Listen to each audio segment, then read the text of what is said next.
د یو خبره ده په یو کلی کې یو سیټ وو د بطخو فارم جوړ کړی وو د په دې فارم کې ډېرې زیاتې بطخې ساتلې وې چې کله به د څه ضرورت شو دغه بطخې به خرڅ کړي او خپل کاروبار به چلولو د په دې فارم کې ډېر زیات نوکران ساتلي وو چې په دې کې د یو نوکر نوم میټا وو میټا د ډېر خاص نوکر وو په دې ډېر باور وو د دا ویل چې دا ډېر وفادار ده خو پته ورته نه وه چې دا ډېر منافق ده میټا زه ډېر زیات خوشحال یم د بطخو بزنس ډېر ښه روان ده دغه شانتې پیسې هم ماته میلویږي او زما شوق هم پوره کیږي او سیټ صاحب دا ټوله زما د مور دعاګانو کمال ده زه مور ته وایم چې په جنماز باندې کینا او زما سیټ ته ډېرې زیاتې دعاګانې کوه دې وجې نه خو ستا کاروبار کې برکت راغلی دی واه میټا دا خو ډېره ښه خبره ده د دې په خوشحالۍ کې ما ستا په تنخوا کې 15,000 روپۍ اضافه کړلې زه ورشم مزې کوه عیش کوه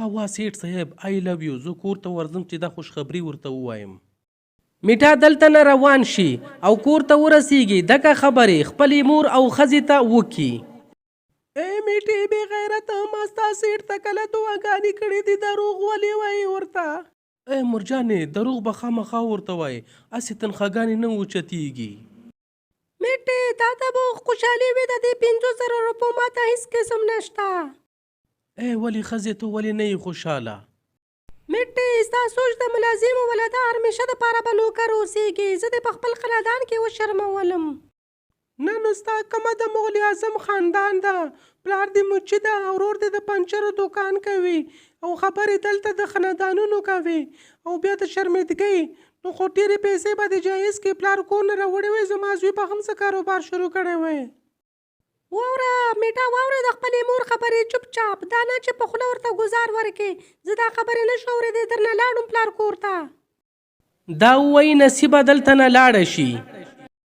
ای مورجانې تا نه هم صبر نشي کېدی همیشه دپاره به دې پسې لګېدلې وي که په کومه ورځ مې ستا بېزتي وکړه بیا به درته پته ولګي ته وکړه زما بېزتي هر یو کس زما بېزتي کوي ولې زه په دې نه پوهېږم که څنګه مخصوص په تا ته څنګه نه وي همیشه دپاره دې کور کې چغلخورۍ کوې زه به د خپلې ښځې نوم هېڅکله خراب نه کوم بلکې ځان نه به یو ښه کاروباري جوړ کوم دا به درته وایم دا ووایي بیا په بله ورځ باندې میټا خپل کار ته چې کله راشي راځه میټې نن خو خیر و ناوخته راغلی کار ته بس مالک د شپې لږ ناوخته ناست وم دې وجې نه لږ بیا ناوخته پاڅېدم سمه ده زه یو ضروري کار پسې ورځم ته دلته کښېنه او مزدورانو باندې دې د بطخو ښه خیال وساته دانې یا اوبه موبه خیال یې وساته سمه ده مالک ته فکر مه کوه ته ورشه زه به ټول کارونه سنبال کم بیا چې سیټ کله دلته نه لاړ شي نو میټا ځان سره سوچ کوي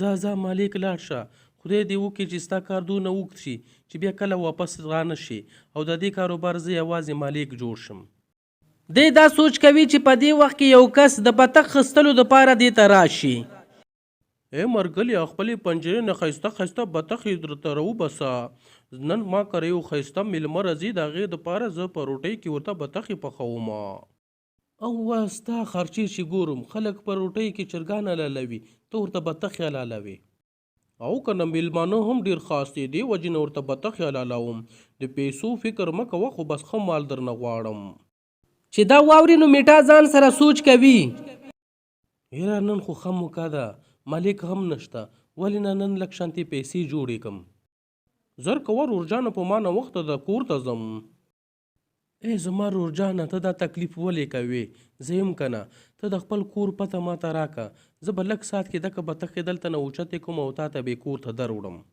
اوهو ولې نه روره دا خو ډېره ښه خبره ده ځم د اوس تا ته پیسې درکوم ای د ټولو په وړاندې پیسې مه راکوه چې بطخ هلته در وړو بیا به راکړې پیسې سمه ده لږ زر کوه زه به هلته ستا انتظار کوم دا ووایي دا ګاک دلته نه لاړ شي میټا وروره زر ووایه بطخو ته زونه خوراک واچوم په تا باندې ډېره تدي ده د خوراک ورکول دلته په ارام سره ودرېږه نن زه خوراک ورته اچوم بیا میټا د بطخو پنجرې ته ورشي او 3 بطخې اوچتې کې بهر یې لړی کړي او بیا ورته واپس راشي اوهو دنه خو ډېر زیات بو ده زما غي پوزه خرابه کړه ته ورشه دوی ته دانه واچوه زه لږ وروسته بیا راځمه بیا دینه وروسته میټا دلته راشي چې چېرته یې بطخې لړه کړې وي.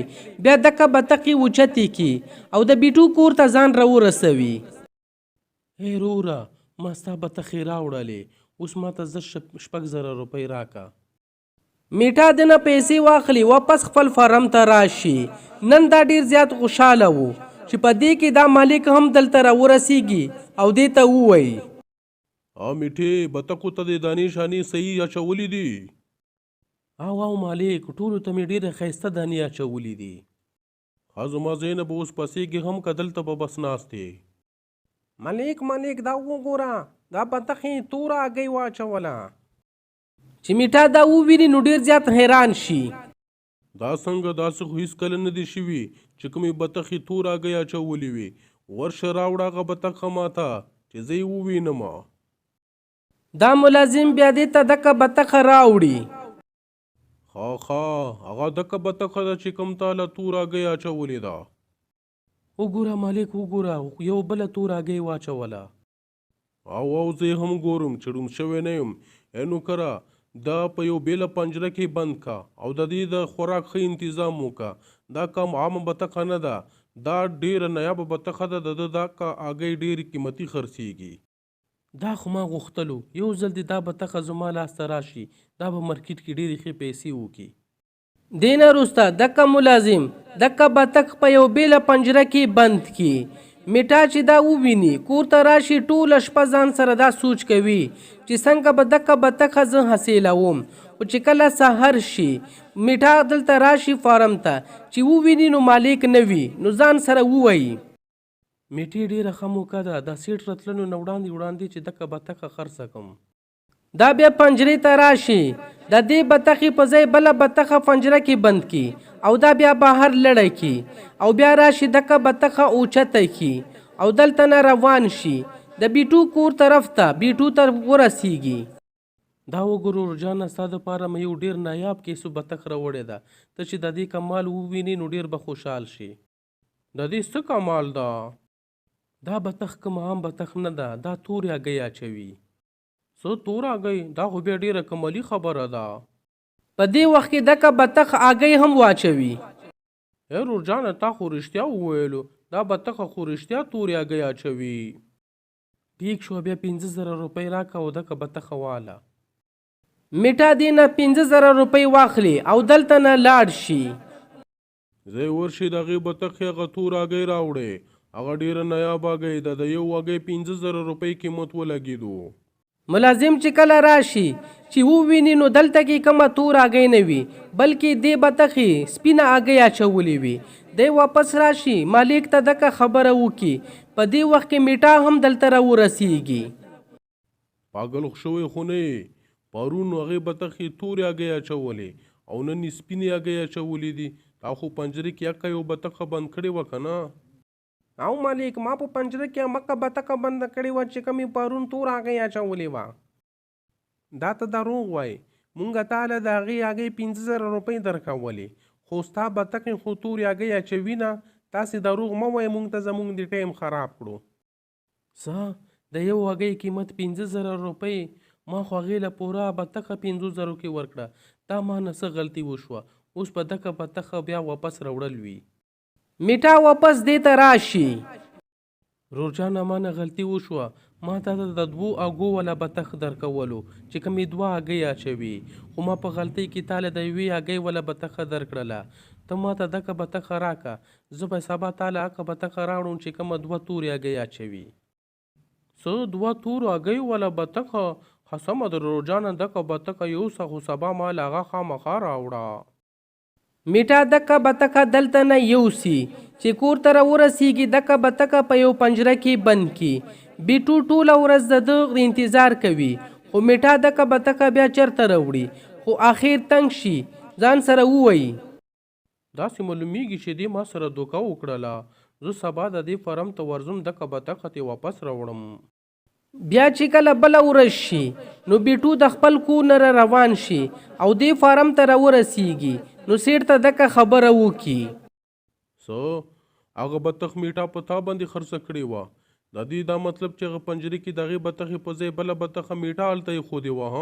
او سیټ صاحب هغه بطخ هغه په ما باندې په 50,000 روپۍ خرڅه کړې وه او بیا یې ماله دوکه راکړه ما نه یې واپس راوړله هغه صرف تاله نه ما ته یې هم دوکه راکړې ده اوس به هغه نه دکه بطخه هم حاصلو او سزا به هم ورکوم او دا کار صرف ته کوی شي زه دا کار څنګه کولی شم ما ته هم ووایه که نه بیا سیټ دا په ټولو خبرو باندې پوي کی او په بله ورځ بیټو خپله چهره بدله کی او بیا د میټا کور ته ورشي روجانه ما اوریدلی دي چې ستا بطخې تورې هګۍ اچوي او بالکل روجانه تا صحیح اوریدلی دي دا تورې هګۍ اچوي او د یو هګۍ قیمت 15,000 روپۍ دی وا یار دا خو ډېره نایابه بطخه ده زه به تا نه دکه بطخه په 15 کروړه روپۍ باندې والم څه 15 کروړه روپۍ راوړه دا 15 کروړه روپۍ راوړه او دا بطخه دلته نه یوسه میټا دنه دکه بیگ واخلی په دې بیگ کې ټول نقلی پیسې وي